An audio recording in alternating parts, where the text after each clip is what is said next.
pour revenir à ce que nous disions, donc concernant Douzan, effectivement, oui, il joue en neuf, mais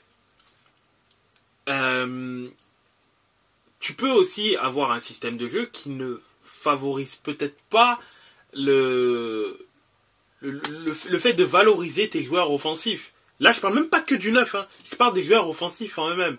Par exemple, Chiesa, j'aime pas vraiment l'utilisation qu'Allegri a de lui, parce que oui, c'est un joueur offensif avec énormément de qualité.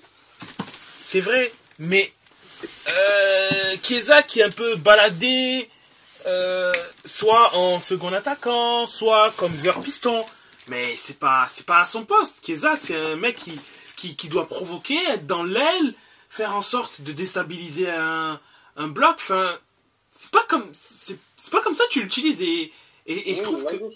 Là, je suis d'accord. C'était juste par rapport à... Parce que tu parlais de Vlahovic, de Dusan. Tu me disais que Dusan est mal utilisé. Dusan, de toute façon, il n'y a pas 15 millions de possibilités que tu peux l'utiliser. C'est soit on fait une pointe médiane, quoi, numéro 9. Oui. Soit tu peux jouer avec un autre joueur dans une attaque à deux, comme il le fait jouer, soit avec Chiesa, avec Yildiz, avec Milik ou King. Mais par exemple, un Dusan Milik, j'ai du mal à trouver la complémentarité sur le terrain en termes de profil, puisque Dusan est quelqu'un qui a besoin, du moins c'est pour ça qu'il a été aussi fort à la Fiorentina, où le jeu passait par lui. J'ai du mal à comprendre d'un point de vue technique comment tu peux l'associer à Milik. Ça serait bien... Oui, alors que justement, Milik va décrocher et Dusan va devoir être plus numéro 9, vraiment buteur, quoi. Un buteur à l'ancienne. Ouais. Mais il y a des garçons aussi du côté de la Juve qui n'ont rien à voir dans les équipes, dans l'équipe première. Comme un Nicolo Caviglia, par exemple, qui est pour moi encore beaucoup trop tendre, n'a pas grand-chose à faire là. Un garçon comme Joseph Nonge, qui est un très bon jeune joueur, mais il est très bon, mais il est léger encore. C'est pas des garçons que tu peux faire jouer tout de suite. Bien sûr. Quand tu regardes... même cette équipe-là, elle ne me fait pas rêver, hein, quand je regarde tout l'effectif, à part Chiesa, à part Vlahovic, et à part 2-3 joueurs comme Gatti, comme Bremer, je me dis, oui, autrement, pour Locatelli, à la rigueur, mais pour moi qui stagne. Donc, non, ce n'est pas une Juventus qui me fait rêver. Mais c'est une équipe qui, par le fait qu'elle ne prend pas énormément de buts, elle n'en marque pas beaucoup, mais elle n'en encaisse également pas beaucoup. Deuxième meilleure défense du championnat, de toute façon. Mine de rien, elle reste quand même... elle reste au contact de l'Inter, malgré tout, qui fait quand même un début de saison plus que canon. C'est quasiment le même... Naples était à 50 points, l'Inter est à 49, je crois. Ou 48. 48, pardon. 48, ouais, c'est ça. On est à 48, on est à 46. Bon, même si je ne pense pas que l'Inter suivra ce rythme-là, on est sur un rythme à 96 points, je crois même... je crois pas que l'Inter dans son histoire ait chopé un Scudetto à 96. Je crois que le record c'était en 2006 peut-être, et là l'Inter avait dépassé les 90. Nous on l'a fait. Oui, vous avez même fait les 100 points sous compté. Voilà, on l'a fait. Mais aussi que l'effectif était haut. Oui, voilà, exactement. L'effectif était tout autre aussi. Mais après Ouais, on est sur une très très belle, très grosse passe de points pour un champion. Bon, je pense pas qu'on ira au summum comme l'a été l'année 2016 ou 2017, où le top 3 en Italie dépassait les 85 points. Naples était à plus de 80, je crois 87-88, l'AS Roma 85-86 et la Juve dépassait les 90 points. Je pense pas qu'on arrivera à un tel niveau de points. Non, Mais sauf si la deuxième partie de saison du Milan AC notamment est exceptionnelle et que du coup ils prennent plus de 40 points. Plus de 40 points. Ouais, après, est-ce que l'Inter, déjà... Le truc, c'est que, est-ce que l'Inter tiendra même si, oui, effectivement, l'Inter, sur le papier, est le favori naturel, vu l'effectif, Oui. vu qu'il est vice-champion d'Europe, et que, voilà, l'effectif se connaît quasiment par cœur, enfin... Voilà, c'est une équipe qui tourne visiblement bien, que ce soit offensivement et même défensivement. Vous avez vraiment une attaque, là, vous avez vraiment un duo d'attaque qui s'est trouvé.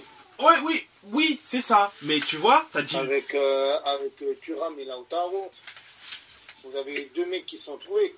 Bon, même si du côté Milan, ça s'est trouvé aussi. Hein. Oui. Avec Giroud, avec Pulisic. Leao, avec Pulisic, avec même des garçons comme Chukwueze. Chukwueze est encore un peu fébrile ces derniers temps. Ouais, c'est plutôt... Oui, je veux dire, en sortie de banc. Ouais. Ah oui, bien sûr. Là, c'est vrai que Pulisic enchaîne les performances très intéressantes. Mais en fait, oui, et Jovic aussi également qui pointe le bout de son nez ces derniers temps. Mais tu as dit quelque chose de très intéressant et qui est là le nœud... Enfin, je veux dire problème, c'est très exagéré, mais tu vas comprendre là où je veux en venir. Tu as dit l'Inter... Voilà, j'allais dire une bêtise. L'Inter a un formidable duo. Oui. Et ça s'arrête là. Parce que les remplaçants, Arnautovic et Sanchez, ben malheureusement, ils sont pas du tout au niveau. Et ce qui fait que on est obligé de tirer la corde sur les deux. Ben, oui, mais la Juve est exactement dans la même situation, avec Dusan et Chiesa. Mais le problème, c'est que quand tu regardes, Lautaro est à 16 buts. Oui. Thuram est à 6 passes décisives, Dusan est à 7 buts. Et il n'y a aucun passeur décisif de la Juventus à au moins 5 passes. Ouais, là où l'Inter en a 2 normalement. Ah, plus de 5, je crois que c'est Thuram, mais soit Mkhitaryan, soit Çalhanoğlu. L'un des deux est voilà. Miki, ouais. Thuram et Miki. À 5 passes. Ouais, en fait, la clé de l'Inter se situera dans la capacité à Arnautovic et Sanchez de pouvoir tenir, de pouvoir être là et de pouvoir être décisif. C'est uniquement ça la clé. Pouvoir faire souffler, pouvoir exactement. Décisif, quand il faut faire souffler Lautaro et Thuram. Ça va être ça la clé du champion du Scudetto de l'Inter pour avoir la deuxième étoile. Parce que je ne dis pas que Lautaro et Thuram ne tiendront pas. Bien que Lautaro soit sur une base en termes de buts, il est quasiment dans les mêmes eaux que Immobilier et Higuaín en termes de buts, quasiment dans les mêmes eaux. Donc bon, après un peu moins, attention, parce qu'il est à 16 buts, et bon, à mi-saison, il est à 16 sur 19 buts, sur le principe, il a 32 buts, donc il est un peu moins. Mais bon, il est impliqué sur 18 buts en 19 matchs, voilà. Mais, est-ce qu'il va maintenir ce rythme-là? Ça, on ne sait pas. Est-ce qu'il va pas avoir un coup de mou qui serait potentiellement légitime? On ne sait pas, et là, malheureusement, tu vois, c'est là où on va devoir se poser la question de... Ouais, c'est là où le bas blesse, en sachant que, bon, reste à savoir si l'Inter fera un long parcours également en Ligue des Champions, bon, qui a quand même un match assez compliqué contre l'Atlético de Madrid, faut pas l'oublier, ça aussi. Mais, ouais, concrètement, tout va se baser sur cette capacité à pouvoir, au backup des attaquants titulaires, de pouvoir élever leur niveau de jeu. S'ils élèvent leur niveau de jeu, qu'ils arrivent à être de temps en temps décisifs et faire ce qu'il faut, je vois absolument pas comment le titre pourrait échapper à l'Inter. Je vois pas. Par contre, s'il y a une défaillance de ce côté-là, en sachant que ça va être assez compliqué d'avoir un autre joueur offensif pour cet hiver, puisque Taremi qui est pisté semble, ce sera plutôt à paramètre 0, hein, sinon Diallo serait déjà à l'Inter. Donc c'est là où est la clé concrètement, donc à voir. Mais en tout cas, il n'a pas la clé, sort. Mais en tout cas, vu que je parlais de clés, notamment au niveau du Scudetto, pour du coup faire embrayer directement sur le bilan de mi-saison du côté de la Serie A, et notamment mon équipe de l'Inter, le constat est quasi à 99% positif. Le 1%, c'est justement cette capacité aux attaquants remplaçants de pouvoir supplanter les titulaires, mais hormis cela, l'Inter a très bien tenu suite à la longue absence de Pavard. Défensivement, il n'y a quasiment rien à dire. Sommer, c'est le gardien qui a le plus de clean sheet dans les 5 grands championnats. L'Inter a la meilleure défense du championnat, la meilleure attaque également. 3 joueurs à plus de 7 buts, enfin à 7 buts et plus. On a le meilleur buteur et le meilleur passeur du championnat. Il me semble que Thuram est encore le meilleur passeur du championnat, si je ne me trompe pas, à part si Pulisic est passé dedans. Égalité avec Philippe Anderson et Dybala. On a les meilleurs buteurs, meilleurs passeurs. Pour l'instant, tous les voyants sont au vert, quasiment, hormis l'attaque où, par rapport aux remplaçants, bien évidemment, il y aurait quelque chose à dire, mais sinon, concrètement, je peux rien dire j'ai rien à dire de mauvais du côté de l'Inter. Bon, il y a l'élimination en Coupe d'Italie qui est un peu malheureuse, mais bon, écoute, l'Inter fera pas la passe de 3, ça peut arriver, c'est comme ça, il y a des éliminations qui peuvent arriver. Mais par contre, concernant le championnat, je reste catégorique là-dessus. Si les attaquants remplaçants de l'Inter arrivent à se réveiller, l'Inter finira champion pour moi. Et par contre, et également, si l'Inter négocie bien, que s'il y a un résultat positif lors de Inter-Juventus en février, l'Inter sera champion.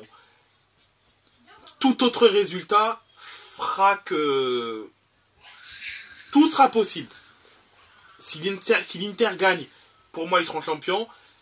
Match nul ou défaite, là par contre c'est du 50-50, c'est à qui perdra un match ou quoi que ce soit, parce que je vois un match à la con, ouais, c'est ça, un match à la con, etc. Le 18e, le 19e, des matchs comme ça. Exactement.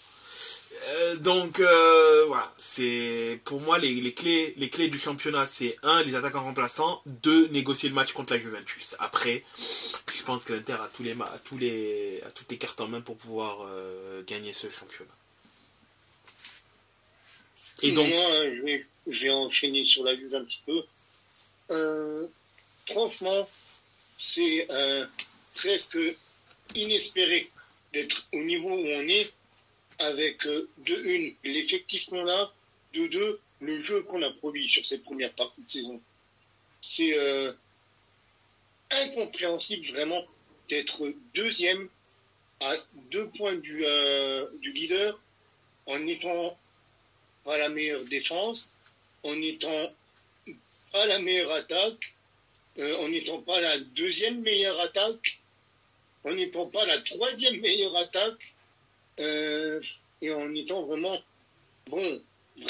basé sur une solidité défensive, quoi, qui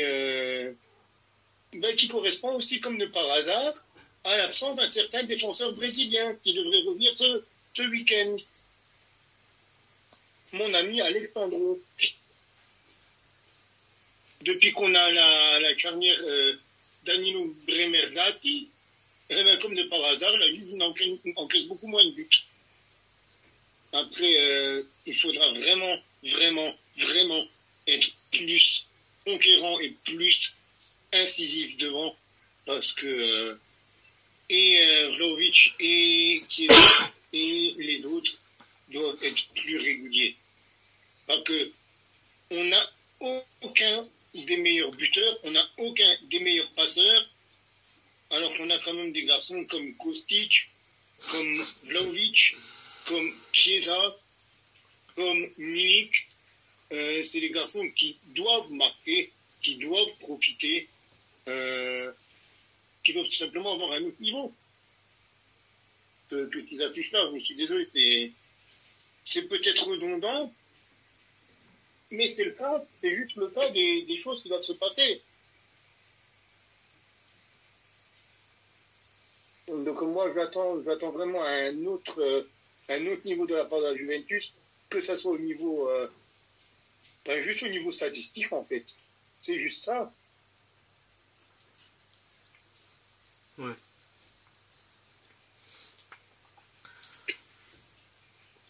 Effectivement. Et Jeff, du côté du Milan AC? Du côté Milan, ça se passe plutôt bien. Il y a eu, on a eu Empoli contre Milan, une composition relativement classique, avec Ruben Loftus-Cheek, qui a été buteur, avec Leao en passeur décisif. On a eu Giroud sur un penalty et le jeune Traoré qui fait plaisir, qui a marqué aussi sur une passe décisive de Pulisic. On a eu un match de Copa contre Cagliari. On a eu sur la compo des joueurs comme Simic, Jiménez, Romero, Traoré, en tant que titulaire, pardon. On a eu un doublé de Jovic avec une double passe décisive de Théo pour Jovic 2 fois. On a eu un but de Traoré, ça fait très plaisir. Et un but de Leao sur une passe décisive de Pulisic. Donc on en parlait tout à l'heure. Ça a fait ça fait Pulisic l'homme fort, on va dire, de cette première partie de saison, je trouve, même si on a quand même encore une fois le jeune Traoré qui commence à pointer le bout de son nez, que Pioli fait jouer de temps en temps, ça fait très plaisir. Donc le match contre Cagliari en Copa a fini 3-1 avec un but de Paolo pour côté Cagliari. Pour le but du 3-1, pardon, ça a fini 4-1 si j'ai pas de oui, ça fait 4-1 et Paolo a marqué le but du 3-1. Et sinon c'est plutôt pas mal. On a enregistré une nouvelle arrivée là aujourd'hui, jeune que je retrouve son nom, je l'ai plus en tête, qui peut jouer en défense et en milieu, c'est plutôt correct. Attendez, je vais vous le retrouver.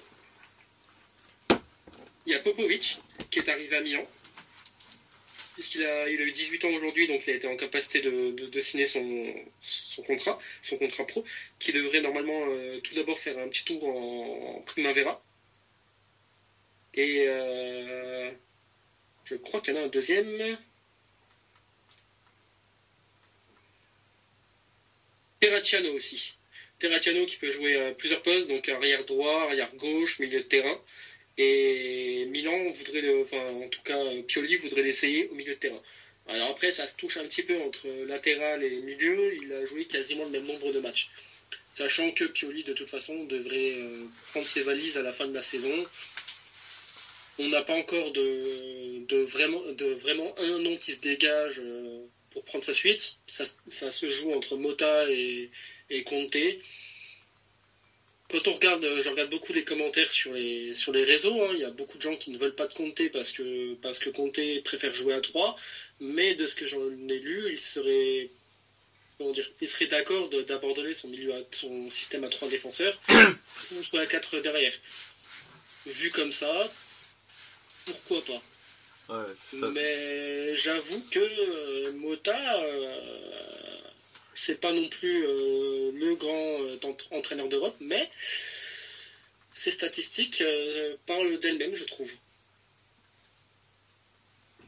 Personnellement, je sais pas quelles sources disent que Conte va abandonner sa défense à 3, mais j'y crois pas trop, voire je n'y crois pas du tout, et que... La source, je ne l'ai plus exactement, mais je sais que ça venait sur un réseau milanais. C'était Milan Info France qu'on avait déjà reçu dans un hors-série, dans un podcast. Mhm. Et la source exactement, je ne sais plus laquelle. Je sais que Zlatan et je ne sais plus quel autre dirigeant voudrait de Conte, tandis que l'autre clan du staff pencherait plus pour Motta. À voir, mais comme j'ai dit, il pourrait abandonner son système à 3, mais j'ai du mal à le croire, parce que le problème c'est que s'il joue à 3, encore à gauche ça irait, parce que Théo peut jouer en piston gauche, mais à droite, on n'a pas vraiment de joueurs qui pourraient vraiment jouer ce poste, à part Saelemaekers qu'on avait, qui est maintenant en prêt, quoi. Après, Saelemaekers, je vois plus comme comme un ailier plutôt qu'un simple piston. Après, au vu de votre effectif, sous Conte, ça peut se transformer en 3-4-3 par contre. Un 3-4-2-1. Ça, c'est possible. Et Conte sait jouer comme ça. À Chelsea, il a fait en sorte de modeler son système de jeu en fonction des forces qu'il avait avec lui. Donc, en soi, sous Conte à 3, tu peux être sûr que Hernandez va pleinement s'épanouir. Après, il peut très bien jouer avec deux ailiers, deux éléments assez libres offensivement que sont Leao et Pulisic. Après la pointe,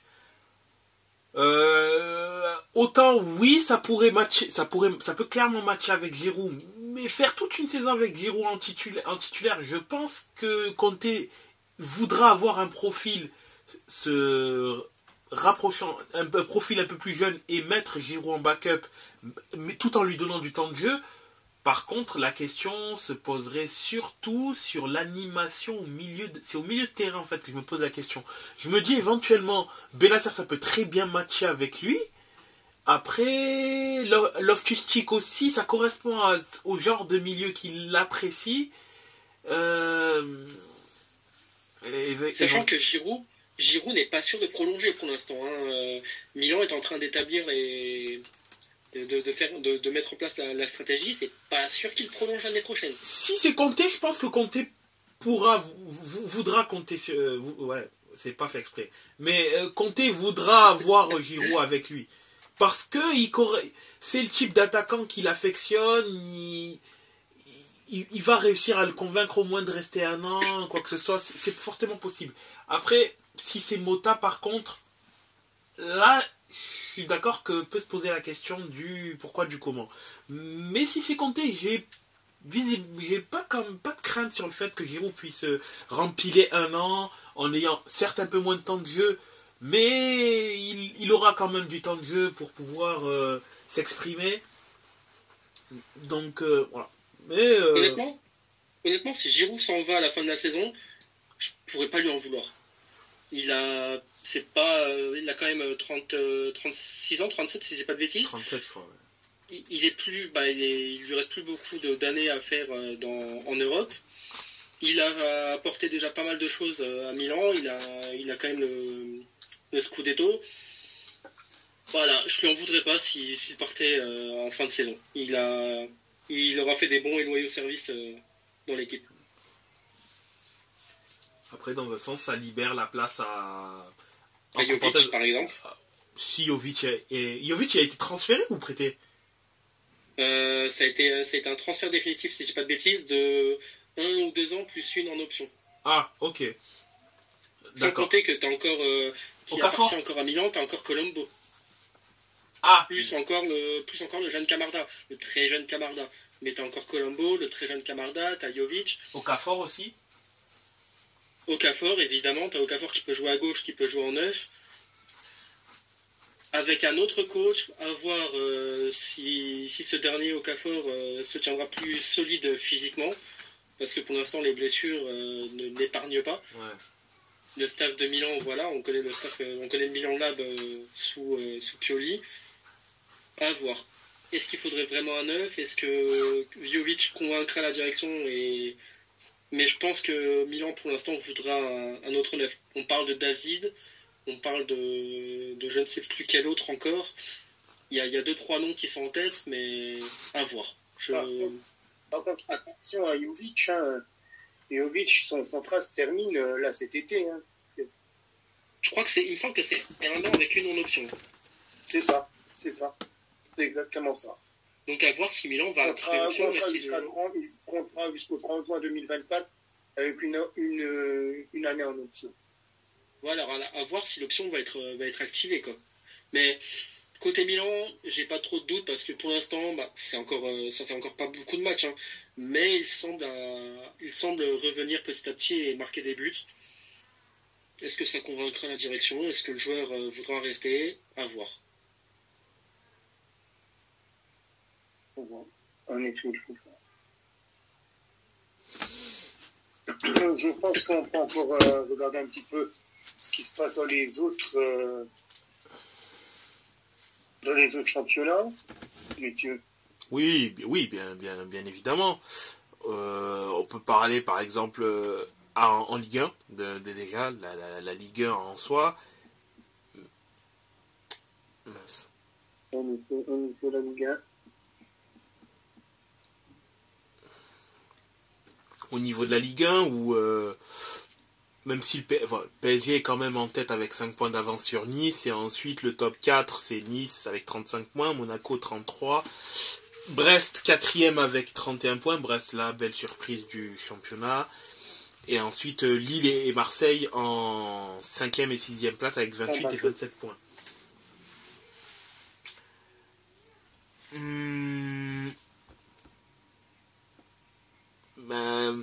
Sur ce... Moi, je vais juste dire un petit mot sur le FC Metz qui avait réussi à sortir un petit peu de la zone rouge en s'imposant, en allant chercher des résultats notamment face à Lorient, face à Nantes, même un match face à Lyon.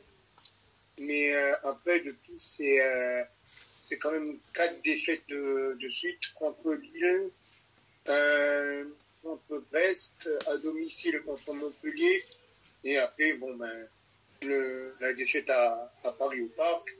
Mais bon, ça, on s'y attendait un petit peu, mais bon. C'est plutôt les défaites contre des Montpellier ou des Brest, même si Brest fait une excellente phase aller qui pour moi me contrarie. Et donc, du coup, les Grenats qui ne sont pas relégables, mais qui pourraient déjà être, pas pratiquement sauvés, mais qui pourraient être vraiment dans un milieu de tableau très confortable, au lieu d'être à 2 points seulement de la place de barrage. Effectivement, après, on est à 2 matchs de la fin de la phase aller en Ligue 1. Au vu de... je vais quand même peut-être un peu m'avancer, hein, mais moi, je pense quand même que le PSG finira champion cette année. Pas un grand PSG en termes de points, hein. Moi, je les vois entre 85 et 90 points, champion. Par contre, je vois Monaco également dans le top 3. Je vois Monaco dans le top 3. Nice, je les vois...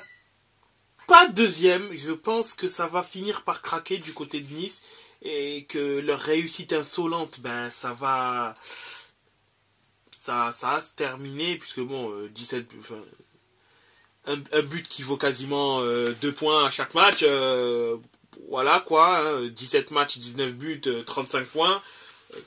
En termes d'efficacité, tu peux difficilement faire mieux que ça, mais meilleure défense du championnat. Hein. En même temps, ils sont vice-meilleure défense d'Europe. Avec vous, me semble-t-il. Oui. Avec l'Inter. Oui, ils ont pris... ouais, c'est ça, l'Inter n'a pas pris 10 buts. L'Inter n'a pas pris 10 buts.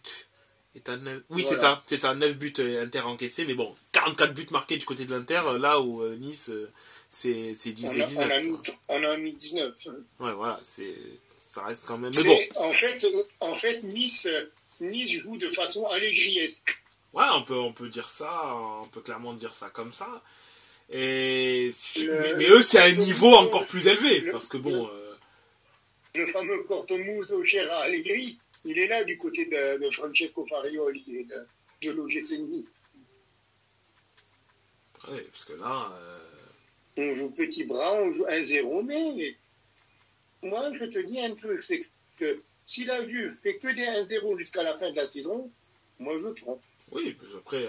Si maintenant, à l'heure là où on te parle, le 9 janvier à 22h37, tu me dis sur toute la phase retour, la Juventus gagne ses matchs 1-0, je signe tout de suite.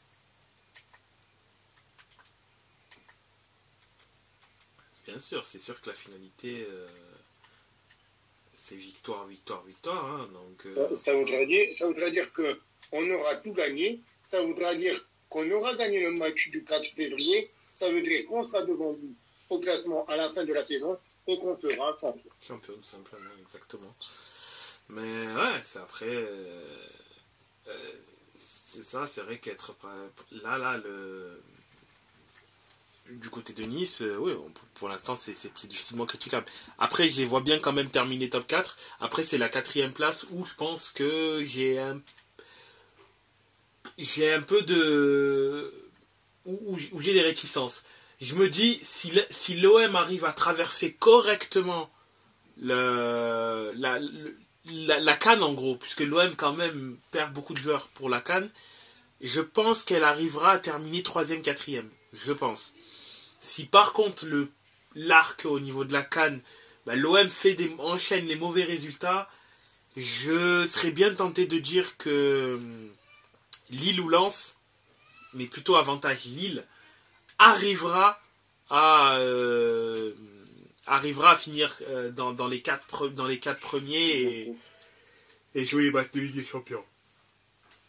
Donc, je vois quand même Paris premier, Monaco en 2. Ensuite, le 3-4, je vois Nice maintenir dans les 4. Et le 4e, ce serait soit Lille-Lens ou Marseille. Tout dépendra en fait de comment se passera les matchs.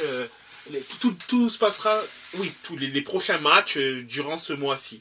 Jusqu'au mois de février, globalement, environ de la fin de la CAN, comment ça se passera. Un petit peu, tu penses un petit peu comme le Boxing Day en Angleterre, en fait. C'est ça. C'est ça, exactement. Je le vois vraiment comme ça. Sauf que là, c'est pas le Boxing Day, ça va être le Can Day, le Can Month. Ouais. Exactement. Est-ce que les équipes vont pouvoir dire yes we can? Ah, bien joué. Pas mal, en effet. À voir, en effet. Et vous, que pensez-vous concernant la Ligue 1? Moi, les choses un petit peu pareilles que toi. Je pense que Brest ne tiendra pas la route. Je les vois terminer 7-8e, Brest. Après, Paris sera champion. Paris, pour moi, sera champion. Comme tu l'as dit, pas un grand Paris, mais Paris champion. Je vois peut-être par contre Nice, moi je les vois, s'ils continuent à rester sur le standard, je les vois rester vice-champion pour moi. Et Monaco, et puis après derrière comme tu dis, mais en fait, je vois Marseille et Lens affaiblis par la CAN, Lille pas trop, j'ai l'impression. Ouais. J'ai l'impression que Lille n'est pas trop affaibli par la CAN. Donc, à la rigueur, je dirais plutôt, même à la rigueur, si on part dans l'effectif que c'est la CAN et les joueurs qui ne sont pas là, qui donnent un avantage, je vois Lille 4e avec un Marseille et Lens jouer pour la 5e place. Après, qui le sera entre Lens et Marseille, j'ai envie de dire, je ne sais pas, et mon affect ne va ni pour l'un ni pour l'autre, que ce soit sportivement ou subjectivement. Ouais, c'est bien évident, c'est compréhensible. Et du côté de la Ligue 2, Alexis, comment vois-tu les choses, même si en Ligue 2, je ne pense pas qu'on soit encore arrivé à moitié du championnat, peut-être à un ou deux matchs près, mais comment vois-tu la suite des choses pour la Ligue 2 et notamment pour Bordeaux. Si, déjà, on est à la moitié du championnat. Ah, 19, il y a déjà eu 19. Là, les matchs retour qui vont débuter ce week-end. Au niveau de la Ligue 2, je pense que Angers et Auxerre ont fait leur trou, et je pense que ce seront les deux équipes promues. Après, je pense que ça va se battre derrière pour la 3e, 4e et 5e place, donc pour les places de barragistes. Et là, je pense que quand même, ça reste très ouvert. Pas mal d'équipes qui ont fait ce qu'il fallait pour être là. D'autres qui ne sont pas là. Comparé à nos pronostics de début de saison. Maintenant, s'il fallait retenir 3 équipes en plus d'Angers et Auxerre pour la montée, je pense que Grenoble sera dans ce fameux top 3, enfin le top 5 on va dire, mais pour les places de barrage. Derrière, il y a Laval et Pau, mais je pense que ça tiendra ni pour l'un ni pour l'autre. Je pense que Saint-Étienne va revenir. Et puis après, derrière, pour moi, ce sera Grenoble et Saint-Étienne. Et puis après, je pense qu'il peut y avoir une surprise. Et ça m'emmerde de dire ça. Mais j'espère quand même que Bordeaux sera dans les 5, même si j'y crois pas. Même si j'y crois pas. Maintenant, s'il fallait parler objectivement, Grenoble, Saint-Étienne, et puis malgré tout, j'aimerais bien voir Laval dans les 5 parce que ça couronnerait la très bonne moitié de saison. Donc voilà, s'il fallait tirer un top 5, je dirais Angers et Auxerre en 1 et 2, avec le titre de champion pour Auxerre. Grenoble, Laval et Saint-Étienne sur 3, 4 et 5. Et puis après, je pense que quand même Saint-Étienne pourrait être l'équipe qui affronterait le 16e de Ligue 1. Maintenant, quand on connaît mes pronostics... c'est pas du tout ce qui risque de se passer. Donc voilà, je suis désolé pour les Grenoblois, Lavallois et Stéphanois. Donc voilà, pour ceux qui connaissent mes pronos. Voilà. Donc toi, tu ne verrais pas Bordeaux dans une position d'éventuel barragiste. Je te dirai ça à la fin du mois de janvier, parce que quand on sait qu'on va jouer Auxerre lundi prochain, et qu'on reçoit Angers à la fin du mois de janvier, je pense que clairement, si on prend 0 points sur ce mois, la course à la montée sera fichue. Puis après, il y a le mercato. Malheureusement, on est en train de voir beaucoup de joueurs sur le point de partir.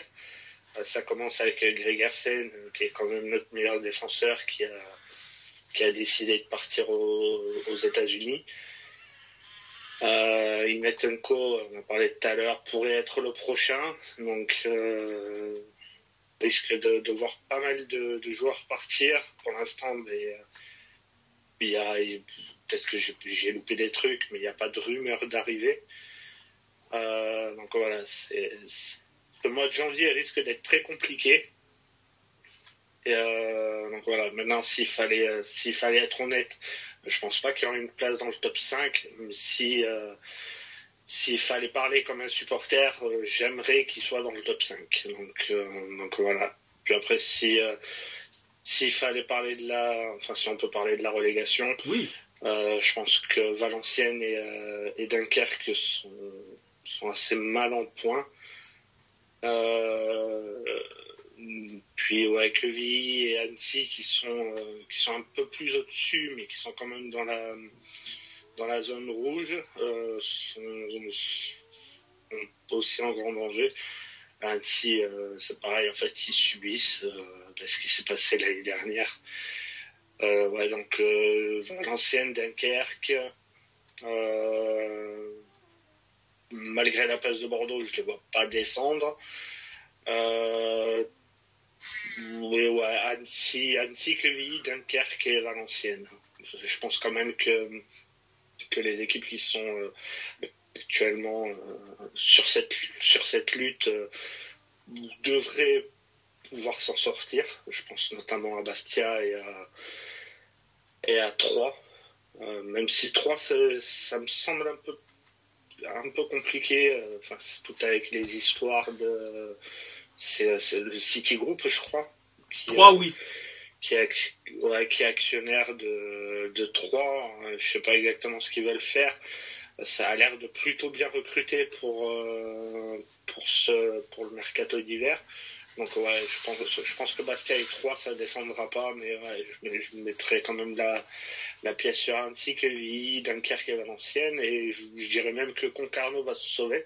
J'en faisais une équipe surprise en début de saison, et je maintiens ce que je disais. Je pense qu'ils vont se maintenir. Ça sera compliqué, mais je pense qu'ils le feront. Ok. Je vois en effet. Du côté de la Bundesliga.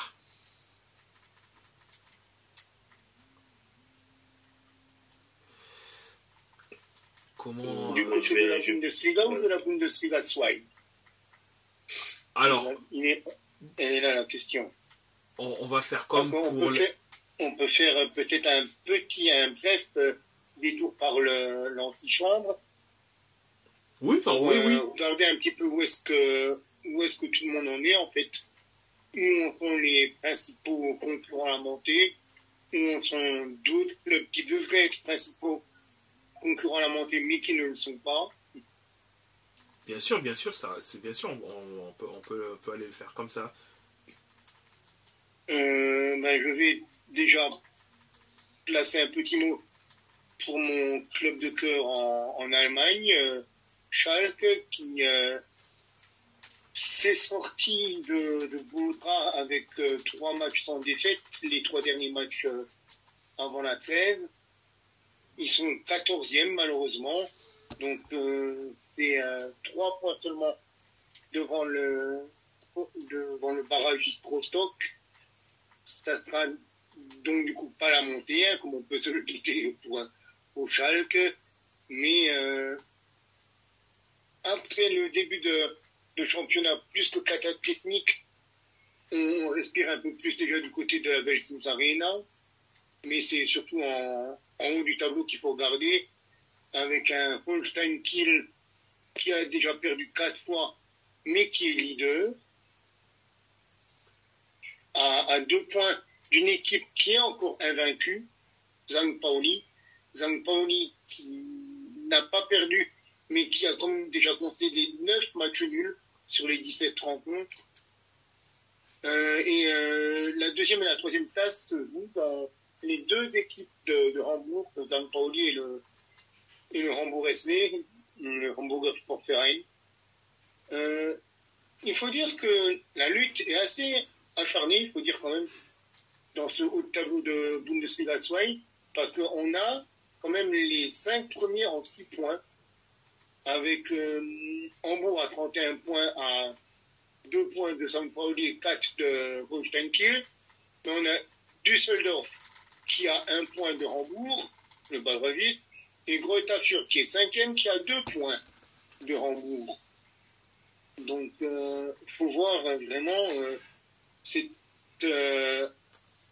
deuxième division qui est indécise. Je pense que c'est le mot le plus adéquat pour cette Rückrunde, pour cette phase retour.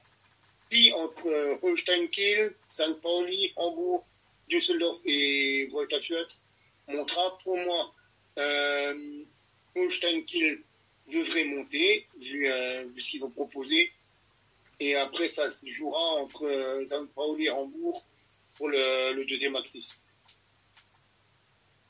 Et après pour la troisième place, il faudra voir qui sera barragiste en Bundesliga 1. Et je pense que ça déterminera beaucoup les chances du troisième de Bundesliga du monde. Bien sûr, c'est tout à fait... Bien sûr, c'est tout à fait... Et en parlant de Bundesliga 1, et je vais laisser un petit peu la parole à Alexis, parce que j'ai bien monopolisé de nouveau pour la Bundesliga 2, donc Alexis, si tu veux un petit peu parler de Mayence, c'est le moment. Oui, mais j'en parle un petit peu. Mayence qui est actuellement 16e. Maintenant, concernant la phase retour, ça sera compliqué. Maintenant, je pense qu'il y a largement, c'est une question qu'on m'a posée en plus, qu'on m'a posée cet après-midi, me demandant si le club comptait recruter sur ce mercato. J'ai répondu que recruter pour recruter, ça servait pas forcément à quelque chose. Je pense que les joueurs, on les a. Il y a largement de quoi faire un 11 qui puisse tenir la route sur la deuxième moitié de saison. Maintenant, oui, je pense que malheureusement, ça jouera le maintien jusqu'au bout. Mais je pense quand même qu'il y a largement moyen de se sauver. Donc voilà à peu près ce que je pouvais dire. Je pense que le club finira aux alentours de la 12e, 13e place, comme à l'époque où Bo Svensson était arrivé. Maintenant, c'est vrai qu'il y a quand même, il faudrait quand même penser à recruter peut-être derrière un défenseur central sur le mercato.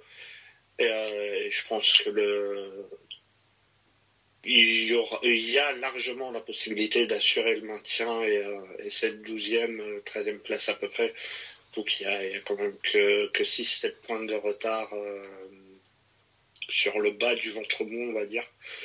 Donc ouais, c'est un peu ce que je ressens. Et puis sur la descente, je pense quand même que Darmstadt sera relégué. Maintenant, s'il fallait mettre une autre pièce sur un autre club, je dirais Bochum. Et je vois Cologne quand même être en barrage. Ça peut paraître surprenant, mais je pense que la moitié de saison a été compliquée. Le changement de coach aussi. Donc je pense que Cologne sera... Le départ de l'homme à la casquette. Oui. C'est comme Baumgart pour ne pas l'aimer.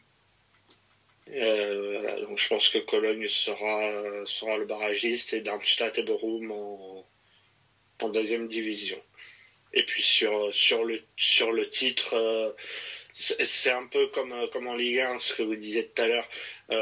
Malgré l'avance de Leverkusen, je les vois pas tenir, surtout avec l'absence pour plusieurs mois de leur attaquant Boniface. De Boniface.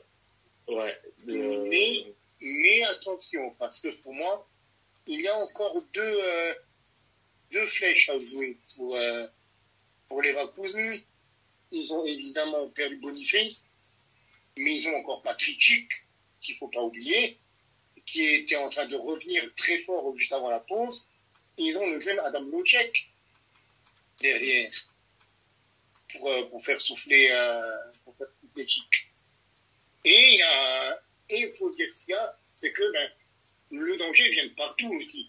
Ils ont les deux latéraux les plus réalistes, on va dire, ou offensifs de la saison, avec Frimpong et Grimaldo. Et au milieu de terrain, ça marche bien aussi, que ça soit Palacios, que ça soit Hoffmann, que ça soit évidemment mon chouchou Florian Dietz. Mais là où je te rejoins un petit peu, c'est que le Bayern a cette chance que et Leverkusen et Stuttgart avaient des buteurs qui marchaient sur l'eau cette saison, et les deux, quand on commence à arriver sur le début de la phase retour, les deux se blessent. Et Leverkusen et Guirassy qui commencent de nouveau à enchaîner les soucis, les pépins de santé. Et la canne, du coup, aussi pour Guirassy.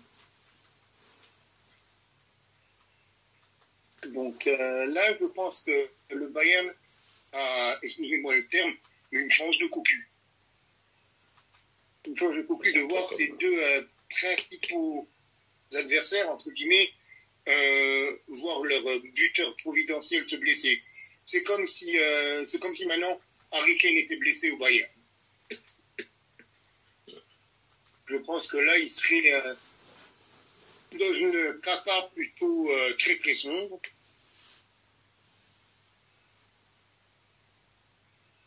Mais évidemment, ils ont un Harry Kane qui est à 21 buts en 17 matchs. C'est extraordinaire.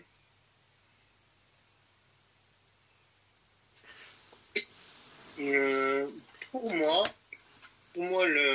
le titre n'est pas joué encore. Je pense que le Bayern sera champion, mais je pense que ça va se jouer à un poil, quoi, comme l'année dernière avec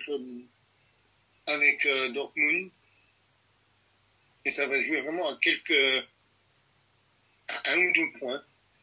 Le Leverkusen peut finir champion s'ils arrivent à contrecarrer la blessure de Boniface. Ils peuvent être champions. Ça sera Bayern et Leverkusen pour moi, premier, deuxième. Et pour moi, Leipzig va remonter devant Stuttgart. Et Stuttgart, je les vois peut-être même finir cinquième, Stuttgart. Je vois peut-être Bayern, Leverkusen, Leipzig, Dortmund, Stuttgart. Avec Francfort en sixième.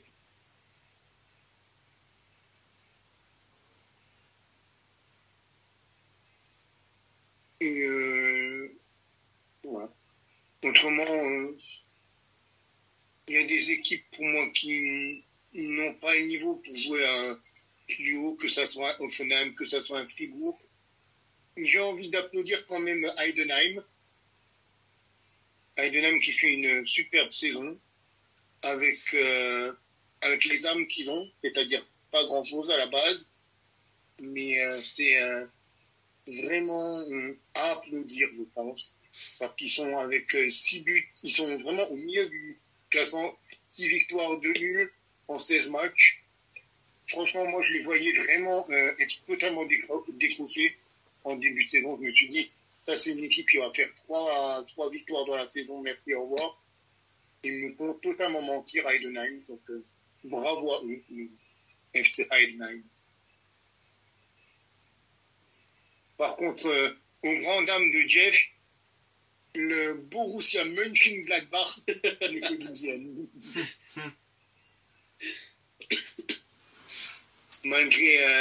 Malgré certains joueurs français qui évoluent comme Manu Koné, comme Alassane Plea, mais la soupe ne prend pas du côté des faules, du côté des poulains de Gladbach. Est-ce que tu vois Kane battre le record de Lewandowski? Non. Clairement, non. Ou alors, ça va se jouer à un but, quoi. Mais pour moi, non. Parce qu'à un moment ou à un autre, je sens que... Je ne sais pas pourquoi je le vois s'en mêler les pieds. Je le vois s'en mêler les pieds, en fait, Harry Kane. Ou lui, ou l'équipe. Et il va arriver. Puis, je ne sais pas pourquoi je le vois arriver à un but, en fait, du truc. À un but du record. Et choke. Ça serait tellement tottenhamien, en fait. Ça serait tellement Harry Kaneien que je me dis, c'est pas possible. Il ne peut pas gagner quelque chose. Ça ne marche pas, c'est dans son ADN. C'est presque, il en serait presque hollandais, en fait, là-dedans. Après, s'il le fait, je lui souhaite, hein, parce que pour moi, c'est un des joueurs les plus sous-cotés de sa génération, Harry Kane. Mais je ne sais pas pourquoi. Hein. Ouais. Non, je je le vois échouer à pas grand-chose.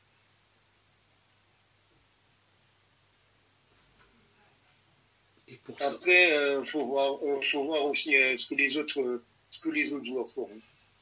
Ce que les autres joueurs feront. Est-ce que Guirassy va réussir à continuer sa lancée avec Stuttgart? Est-ce que Openda va confirmer avec Leipzig? Parce que, bon, actuellement, en termes de temps de passage, hein, bon, partons du principe où il est à... Bon, après... 21 buts en 17 matchs. Il a 21 buts en 15 matchs. Il 17, est légèrement, pour l'instant, il est légèrement dans des temps de passage de Lewandowski qui avait mis 41 buts en 2020-2021. C'est vrai qu'il les a fait en 29 matchs. Sur le principe, il est légèrement... Ça se jouerait à c'est vrai, ça se jouerait à clairement un but près. Il serait à 30 matchs, 42 buts si il joue le même nombre de matchs. C'est ça. Après, ouais, c'est vrai que la question peut se poser. C'est vrai que ça se... Mais c'est vrai que je pense que ça va peut-être dépendre aussi de leur parcours en Ligue des Champions. Peut-être ça il va peut-être jouer. Si le Bayern va loin, après sur le fait qu'il puisse être performant dans la durée. Je pense qu'il va l'être. Il y a l'Euro quand même en fin de saison, faut pas l'oublier. Ce qui fera que il sera quand même mobilisé jusqu'au bout. Puisque bon, je pense que le but, lui, cette année, c'est clairement d'aller à choper le titre suprême. Puisqu'il doit en avoir marre des places d'honneur. Donc, il sera concentré pour. Après, c'est vrai que si, par exemple, le Bayern, je doute qu'il se fasse éliminer en huitième de finale. Ça serait très, très, très, très, très étonnant. Mais si le Bayern tombe en quart, par exemple, et qu'en championnat, bon, ça c'est pas absolument pas fait, mais qu'ils arrivent par X ou Y moyen de faire en sorte que Leverkusen porte le même nom que leurs anciens de 2002, par exemple. Oh mon Dieu, quelle catastrophe. Il y a moyen que Kane fasse quelque chose. Mais c'est vrai que, mine de rien, j'avais oublié qu'il l'avait fait en 29 matchs. Je pensais que c'était un peu plus, mais c'est vrai que là, même s'il est sur des temps de passage exceptionnels, Kane, il est très très juste pour dépasser Lewandowski. Mais ils peuvent encore faire encore une nouvelle 2002, les Leverkusen, parce qu'ils sont qualifiés en Coupe d'Allemagne. En championnat, c'est toujours encore bon. Et Ligue Europa. Donc, faut voir. Pardon? Et Ligue Europa également, ils sont qualifiés. Ils ont terminé premier d'ailleurs, si je ne me trompe pas. Et Ligue Europa, ça va toujours encore être bon, hein. C'est ça, exactement. Attention au Grand Milan en Europa League. Hein. Bizarrement, moi je vous vois lâcher très vite l'Europa League. Oui, plus sérieusement, moi aussi. Enfin, peut-être pas très vite, mais... Alors, quand je dis très vite, c'est pas le tour suivant, hein. Mais, je sais pas, je suis pas sûr que vous allez la jouer. Ça serait c'est une erreur, hein. Mais, je vous vois pas spécialement la jouer à fond. Pourquoi, je ne sais pas, mais je sais pas. Je sens que vous n'allez pas la jouer spécialement à fond. Que ça va être soit la Coupe d'Italie, soit la Ligue Europa, mais pas les deux. Ça pourrait être l'occasion de faire comme un peu avec la Copa, faire un hybride entre des joueurs expérimentés et des jeunes de la Primavera, peut-être. Comment ça se passe au niveau... Je sais pas au niveau des listes comment ça se passe, c'est même qu'en Champions où il y a des nouvelles listes à faire. Non, tu peux... après, si c'est des jeunes entre parenthèses qui viennent du centre de formation...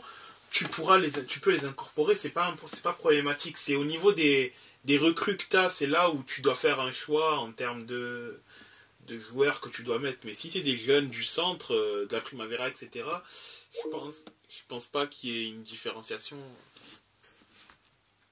Je vais te dire, Jeff, il y a une liste A et une liste B. Il me semble que dans l'une des deux listes, c'est là où il y a une des deux où il y a l'incorporation des joueurs issus du centre ou étant en Italie, etc. Et en général, les jeunes, tu peux les incorporer dans l'une des deux listes. Donc des jeunes, il y en a, clairement.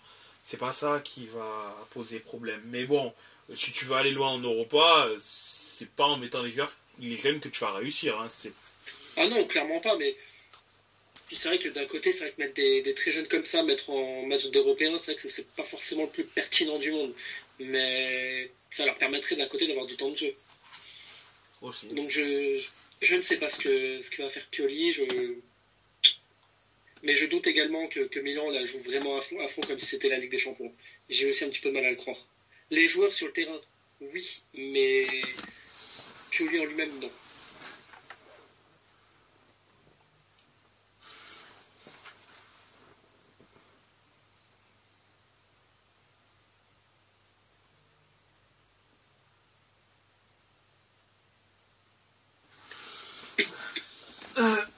Du coup, est-ce qu'on partirait pas encore sur le dernier sujet un petit peu brûlant, on va dire, la CAN? Oui, Évidemment. évidemment qu'il va commencer Parce que je pense que nous avons fait, à moins que quelqu'un veuille encore parler vite fait de la Première Ligue. C'est vrai que la Première Ligue cette année est assez Les assez pronos de serrée. Première Ligue, peut-être. Bah, en Première Ligue, là actuellement, bon, le classement est quand même assez serré, ou les 4 premiers, pardon. Bon, allez, si, les 5 premiers, en réalité, les 5 premiers se tiennent en 6 points. Tottenham est à 39, Liverpool est à 45. Et même si City gagne son match en retard, City sera à 43. Donc les 5 premiers se tiennent en 6 points. Je vois Manchester City gagner, pas de beaucoup par contre, pas de beaucoup, mais Manchester City en 1, Liverpool en 2. Arsenal, s'ils avaient mieux bossé leur Boxing Day, j'aurais eu une autre pensée, mais je pense que ça va se jouer entre Liverpool et Manchester City. Mais pour moi, avantage Manchester City quand même. Parce qu'ils ont quand même retrouvé Kevin et ça a quand même changé beaucoup de choses. Je vois quand même Manchester City champion. Liverpool vraiment pas très très loin derrière. Je mettrai un club du nord de Londres. Je mettrai soit Arsenal ou Tottenham top 4. Et Aston Villa également. Je mettrai... après, je ne dis pas qui terminera soit en Europa, que ce soit Arsenal ou Tottenham, mais je pense que Arsenal ou Tottenham finira dans le top 4 et Aston Villa arrivera à se maintenir dans le top 4. Donc, du coup, tu fais un petit peu le parallèle. Est-ce qu'on peut faire le parallèle avec la Bundesliga, avec Manchester City dans le rôle du Bayern et Liverpool dans le rôle de Leverkusen? Alors, je ne dirais pas ça parce que je trouve juste que Manchester City, bon, déjà pour réussir à être champion devant Manchester City, il faut quand même un énorme nombre de points, et que là, cette saison, le champion aura un nombre de points qui se situerait, je crois, en dessous de 90 points, je crois. En dessous de 90. Et ce qui n'est pas habituel du côté de Manchester City. Hein. City a habitué ces dernières saisons à dépasser les 90 points. Du coup, ce sera un petit, je pense que ce sera un champion qui aura peut-être même moins de points que le Manchester City de l'année dernière. Parce que mine de rien, le Manchester City de l'année dernière avait moins de points que les précédents Manchester City. Hein. Des dernières années, que ce soit 2008, celui qui prend le Manchester City qui prend 100 points, celui qui est vice-champion derrière Liverpool. Enfin, ce City-là risque d'avoir peut-être un peu moins de points. Bon, un peu compréhensible qu'ils perdent De Bruyne, ils avaient quand même certaines blessures importantes. Voilà, ça peut se comprendre. Mais Liverpool a la capacité à pouvoir passer le cut. Là où on ne sait pas, en fait, pour Leverkusen, ça, on ne le sait pas. Du coup, je ne mettrai quand même pas Liverpool dans ce rôle-là. Et surtout, City, j'ai l'impression, surtout ces dernières saisons, c'est que tu te dis, ils peuvent mal commencer, ou il peut y avoir un moment où, tu vois, ça va un peu mal, mais à partir du moment où la machine, elle se met en route, là, par contre, ils sont très difficilement prenables, et mine de rien, c'est une machine qui rase tout derrière dans son passage. Et l'année dernière, si on se rappelle bien, leur série d'invincibilité, elle commence quasiment à ce moment-là, autour du mois de janvier-février, et après ils ne perdent quasiment plus, jusqu'à dépasser Arsenal qui avait 10 points d'avance en avril, et derrière les coiffer pour le titre de champion. C'est pour ça que je me dis, City va gagner son match en retard. Ils seront qu'à 2 points de Liverpool, ils sont dans la meilleure position possible, celle du chasseur, ils savent faire. Liverpool est capable de faire des faux pas, d'autant plus que Liverpool... Bon, est-ce que Liverpool ne va pas commencer à flancher du fait qu'ils vont perdre Salah? Même si ça tourne bien, hein, globalement, Liverpool, ça tourne quand même bien. Mais est-ce qu'il n'y aura pas une baisse en termes de résultats parce que Salah n'est pas là? Là où City, par exemple, n'a pas de joueur... Le Salah de cette saison. Hein?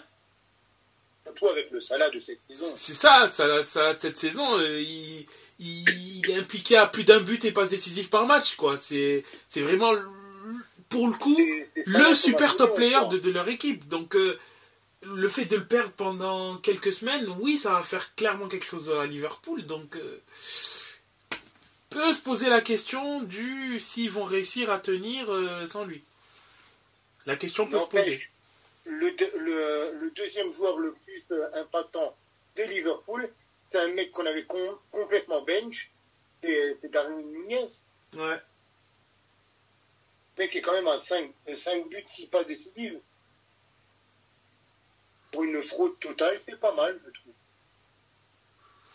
Ouais, c'est vrai qu'il prend de plus en plus de marques dans le jeu et que c'est très intéressant ce qu'il montre. Bien évidemment que là, bon, sur l'adaptation à la première ligue est de mieux en mieux. Son profil reste quand même différent de ce que Mané et surtout Firmino apportaient, mais évidemment, c'est vraiment le bonheur, quoi. 1m87, bon, c'est pas le même profil. Exactement. C'est pas le même gabarit. Un avant-centre, Firmino n'était pas un vrai avant-centre. Sadio Mané n'en était pas un du tout. Donc, évidemment, qu'il ne faut pas demander à David Nunez, qui est un vrai buteur, de jouer comme les ailiers, ou les 9,5, ou les deuxièmes attaquants, ont été Sadio Mané ou Firmino. Et c'est un petit peu à comparer à la MSN, quoi. Et encore, avec un Suarez qui était quand même relativement établi en tant que numéro 9. Exact, en effet, oui. Mais je vois quand même City, champion et pas de beaucoup, mais je les vois quand même champions. Et ouais, c'est d'ailleurs d'ailleurs bon, Klopp l'a quand même dit, bon, de manière humoristique, mais je pense que c'était à moitié qu'il l'a dit, hein, il y avait quand même une pointe de vérité. Ouais, ça là, il est pas là, ben c'est bien, mais bon, j'espère qu'il perdra vite, hein, parce que bon, on a besoin de toi, ça là. Ouais, Liverpool. Et un club qui va commencer à avoir des sacrés problèmes, c'est Chelsea, qui s'est fait éliminer là de la League Cup contre Middlesbrough. Ouais, ils viennent de perdre là. Ouais, Boro. Ah, c'est aller-retour la FA Cup? Eh oui. Ah oui, c'est ça, c'est aller-retour. Ouais, c'est le 23, le match retour. Ah. Une demi-finale, manche 1 sur 2. Ouais, Liverpool qui va... Bon, je pense que Salah ne sera... Enfin, partant du principe où l'Égypte se fasse éliminer au premier tour, je pense qu'il ratera quand même les 2 premiers matchs, Liverpool-Chelsea, Arsenal-Liverpool du 31 et du 31 janvier, 4 février. Mais bon, il sera là normalement dans les matchs peut-être de Ligue des Champions. Par contre, ouais, le match, je pense, ouais, le match à cocher, ce sera, si tout se passe bien, Liverpool-Chelsea, City, pardon, du 9 mars, qui aura une incidence capitale sur le titre. Et je pense si les deux sont toujours à 2 points, hein, bien évidemment. Mais ouais, c'est vrai que le Liverpool-Chelsea, Arsenal-Liverpool sera très très très important pour Liverpool. Là où Manchester City, bon, a quand même un match assez pas facile, hein, mais sinon c'est Newcastle, Burnley, Brentford, Everton. Et après, c'est Ligue des Champions. Ça va. Puis après, ça va, donc il y a moyen de...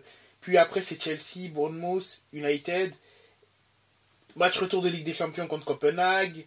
Et c'est Liverpool. Donc bon, déjà, s'ils font le nécessaire à l'aller, ils peuvent faire reposer l'effectif au retour pour pouvoir prendre Liverpool... en ayant fait reposer nombre de joueurs. Donc déjà ça. Mais ouais, je vois quand même Manchester City champion et à voir ce que ça va donner. Concernant la CAN, concernant donc la Coupe d'Afrique des Nations, je mettrais déjà en favori naturel le Maroc, de par ses dernières performances, notamment à la Coupe du Monde, hein, bien évidemment, que je suis obligé de les passer comme favori. La Côte d'Ivoire, parce qu'elle est à domicile, et que, bon, leurs supporters... Elle est à domicile, et il y a quand même des bons joueurs. Oui, il y a quand même des bons joueurs également aussi, ils ont quand même un et ce qu'il y a, c'est qu'il y a des bons joueurs, pas seulement dans un secteur. Ouais, dans tous les secteurs du jeu, en effet. Je me suis un petit peu penché sur le truc, et il y a des garçons comme Singo, comme Ndika en défense. Il y a des garçons comme Kessié ou Fofana au milieu de terrain, comme Nicolas Pepe, comme Christian Kwame, comme Sébastien Haller devant. C'est solide à toutes les lignes. La Côte d'Ivoire.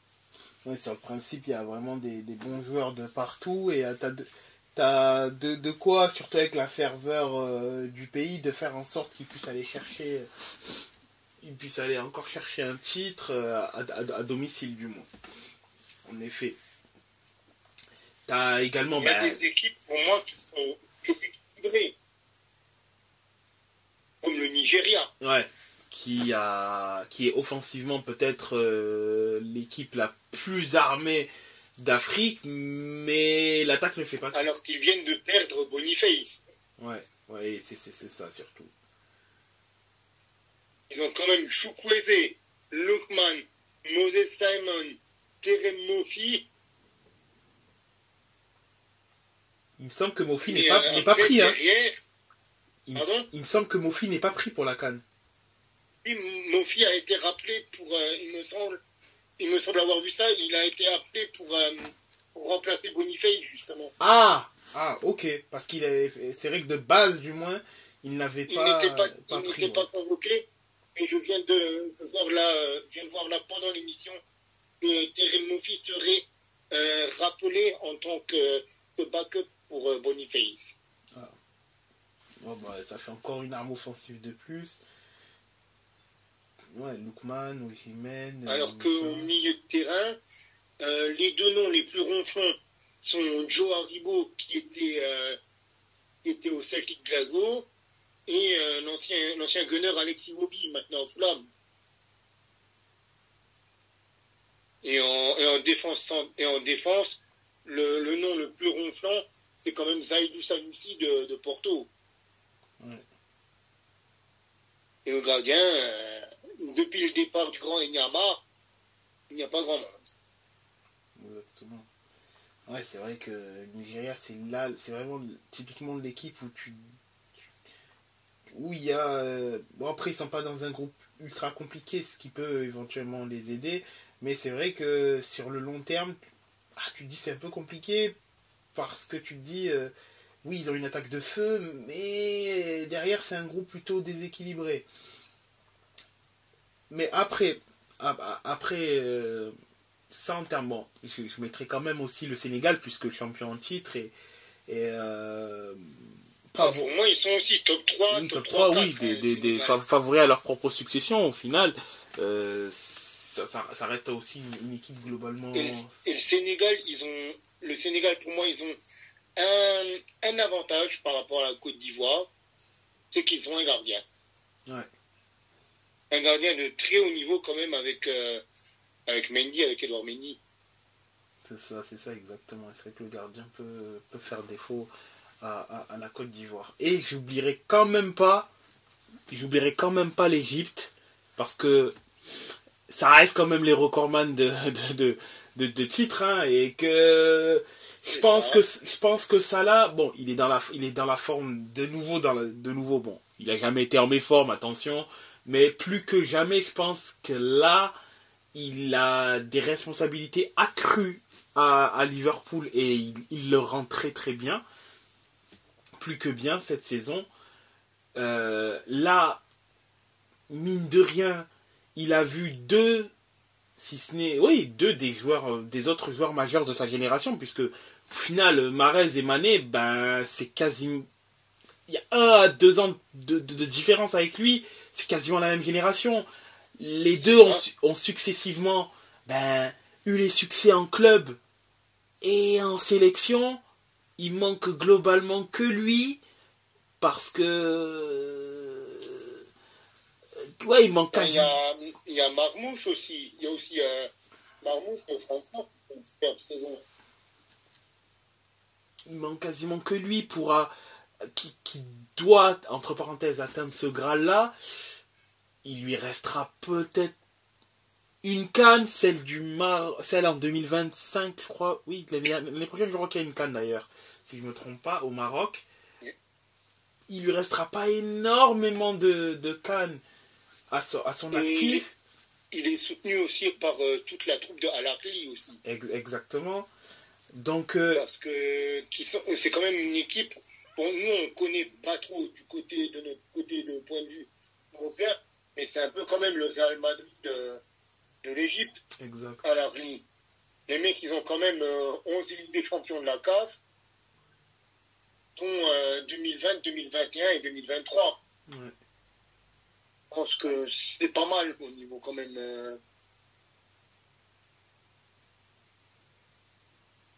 Au niveau pédigré.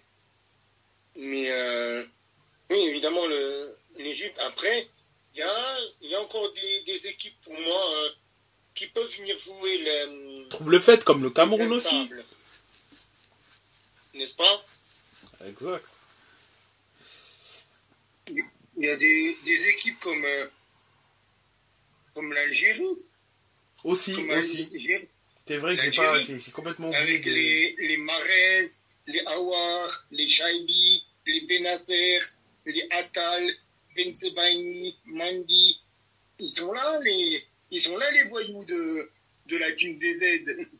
Parce que mine de rien, l'Algérie, leur dernière défaite, c'était en CAN 2000. C'était contre le Sénégal, hein.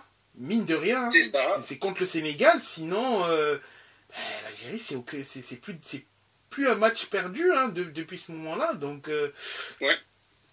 C'est exactement ça. Donc au final, là, ils avancent. Je dirais, ils passent sous les radars, puisque leur en soi, leur dernière CAN, elle n'était pas totalement réussie, on va dire. Parce qu'on pouvait s'attendre à mieux.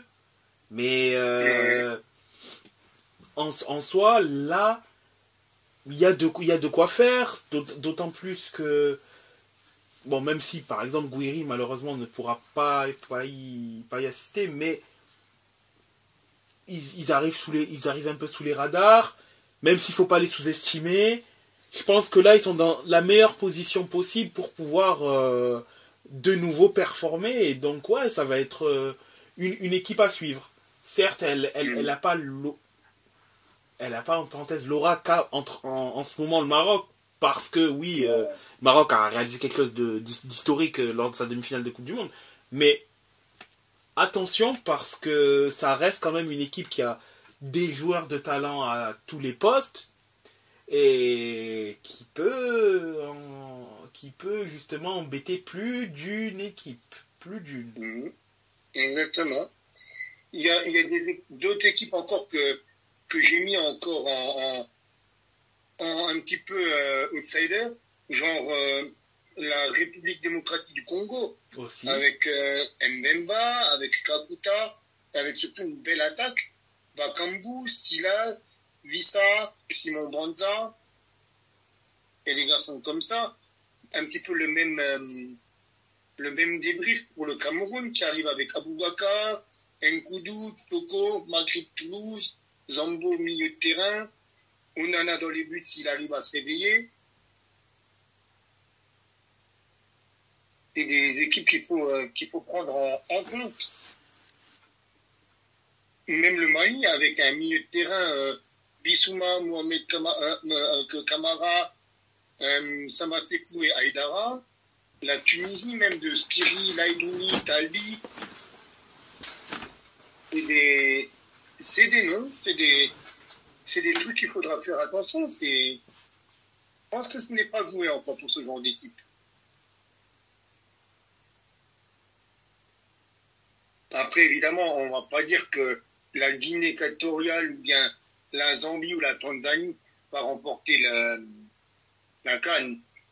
Ça, je pense qu'il n'est pas la peine d'être un grand spécialiste pour dire qu'ils n'iront pas, sauf grande surprise, très très loin.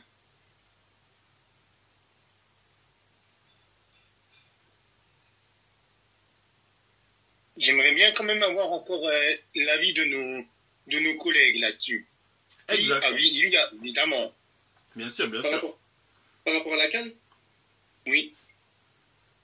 Non, par rapport à la position du pape, par rapport à la capote. Évidemment, par rapport à la CAN. La position, je n'oserais pas dire ça à l'antenne, mais par rapport à la CAN, je suis pas très connaisseur. Forcément, il y a certains joueurs de la CAN dans des équipes que je suis, hein, notamment à Milan avec Chukwueze et Benasser. L'Algérie et le Maroc, pour moi, peuvent faire de belles choses, notamment le Maroc. Hein, comme tu as dit tout à l'heure, on se souvient de ce qu'ils ont fait en Coupe du Monde, c'était quand même incroyable. Est-ce qu'ils peuvent réitérer ça et faire mieux encore à la CAN ? C'est tout le mal que je leur souhaite. Après, je saurais pas vraiment dire, je suis pas vraiment assez qualifié. Si j'ai l'occasion, je vais regarder quand même quelques matchs. Ça pourrait promettre de belles rencontres, quelques surprises, hein, comme encore une fois le Maroc à la Coupe du Monde, c'était une sacrée surprise. Donc est-ce que cette CAN peut nous révéler des équipes, des révélations, des joueurs en particulier ? Pourquoi pas ? Est-ce que ça peut relancer après le mercato estival avec des joueurs africains ? Pourquoi pas ? Moi, je ferai particulièrement attention aux Bundesligistes qui seront là, surtout. Faut dire ce qui est, hein. Nous, français, mais bon, les Bundesligistes ou anciens Bundesligistes comme les Ben Sebaini, comme les Tapsoba, comme les Samasekou, les Aïdara, les Marou. C'est curieux de voir. Et, il reste toujours encore des équipes comme le Ghana, avec les Boys Ayou qui sont toujours encore là.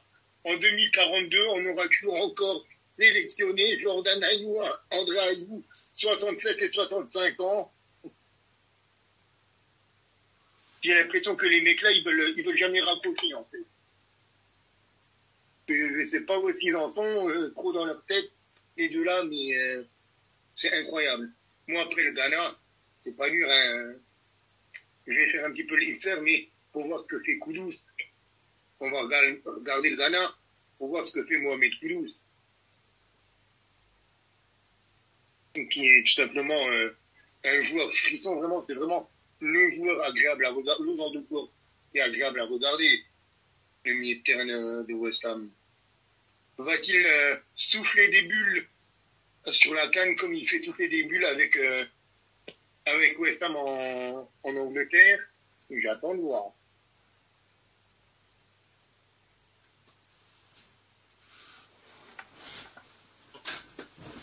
En effet, c'est vrai que... Même si le Ghana, je trouve quand même que c'est plutôt une fin de cycle et que ça va mettre un peu de temps pour qu'ils se reconstruisent. Mais c'est vrai que Kudus, c'est vraiment un joueur super intéressant, super pertinent à voir jouer. Et c'est le voir en tant que leader offensif du Ghana, c'est vrai que de mon côté, j'ai hâte de le voir parce qu'il en a les capacités. Et ce serait vraiment pas mal de le voir dans ce rôle-là. Mais j'ai l'impression que ça fait 10 ans qu'ils sont en fin de cycle, le Ghana. Ah, c'est pas faux aussi. C'est pas faux, en effet. Alors qu'il y a des garçons qui jouent encore comme Seydou, comme Salissou, comme Djikou, comme Abdul Samed, le Nantois, comme Iñaki Williams devant. Encore Iñaki, il me semble que ça fait pas spécialement longtemps qu'il ait décidé de rejoindre la sélection. Non, parce qu'il voulait jouer avec l'Espagne. Comme son frère. Ouais, comme Nico, en effet. Ouais.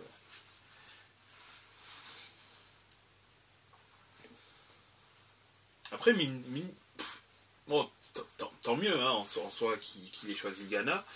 Mais ça reste quand même étrange. Parce que l'Espagne a quand même eu un trou générationnel au niveau de ce poste d'attaquant-là. Et ça reste quand même étrange qu'il n'ait pas eu sa chance plus que ça. Hein. C'est pas comme s'il y avait énormément de solutions et surtout énormément de solutions viables. C'est ça. Parce qu'il y a Morata. Oui, parce qu'en soi, il y a Morata, Moreno, il y a Guaspas, mais hormis Morata qui semble avoir plus de considération ou quoi que ce soit, les autres n'ont pas spécialement montré qu'ils ont performé du moins à ce poste-là. Et je me dis, mais c'est bizarre quand même qu'Inaki, même pas, peut-être pas titulaire, hein, mais en tant que super sub régulier, surtout que c'est un profil d'attaquant qui reste différent des 3 autres que j'ai cités, plus rapide, plus vif, plus véloce. Étrange qu'il est pas... De la Fuente, il va faire jouer de toute façon Ferran Torres en faux neuf et puis ça ira bien. Ah oui, c'est pas faux. Après, Oyarzabal, il est globalement... De toute façon, il est plus à différents postes, lui, donc bon, ça va, quoi. Mais en tout cas, ouais, c'est vrai que de mon côté, j'ai quand même des espérances auprès de certains joueurs que j'ai vraiment envie de voir et de voir ce qu'ils peuvent donner dans une compétition plus hors cadre national. Et ouais, j'ai quand même très hâte de cette Coupe d'Afrique là où pour le coup il manque quasiment aucune grosse équipe et donc hâte de voir ce que ça va donner dans les phases de poule, qui sortira très tôt et éventuellement les phases finales. Non, franchement cette CAN-là me hype beaucoup. Je suis assez hypé par cette CAN-là et j'ai hâte de la voir commencer. J'avais fait aussi quelques recherches, je dois dire. Je me suis pas, peut-être pas autant hypé que toi, mais je me suis dit, faut travailler le sujet, parce qu'il y a des choses à en dire, Ouais, oui, il y a des choses à en dire. Je pense qu'il y aura des joueurs qui ont fait des bons débuts de saison. Ce serait intéressant de voir s'ils arrivent dans ce cas-là également à performer. Tu dis, est-ce que le Sénégal va réussir le doublé, ou est-ce qu'éventuellement Salah va enfin réussir à briser le signe indien, ou une autre équipe va faire en sorte de créer la surprise. Est-ce que le Maroc va surfer sur 2022? Enfin, il y a quand même beaucoup de questions à se poser et c'est ce qui fait que je trouve que ça reste quand même super intéressant.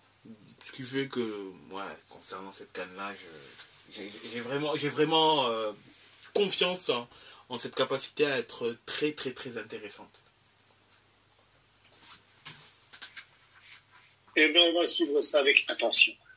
En effet. Bon, messieurs, j'ai envie de dire, on arrive de nouveau au bout de notre périple pour cet épisode. Exact. Et on a de nouveau tenu près de 3 heures sans championnat quasiment. Exactement. Il faut se dire qu'on a réussi à meubler pendant 3 heures en n'ayant quasiment aucun championnat, à part les quelques bribes de Serie A qu'on a eues. C'est ça. Franchement, c'est beau. Donc, je vais vous souhaiter encore une fois une excellente année, tout le bonheur et la réussite possible pour vos clubs respectifs, tant qu'ils ne jouent pas contre les gains. Et évidemment, une bonne soirée. Une bonne soirée à tous.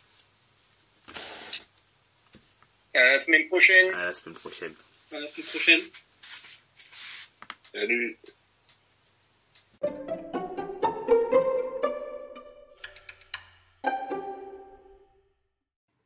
Afin de nous suivre sur les différents réseaux sociaux, vous pouvez aller sur Facebook, La Table Ronde, sur Twitter, La Table Ronde 777, sur Instagram, La Table Ronde, 2 fois tiré du 8.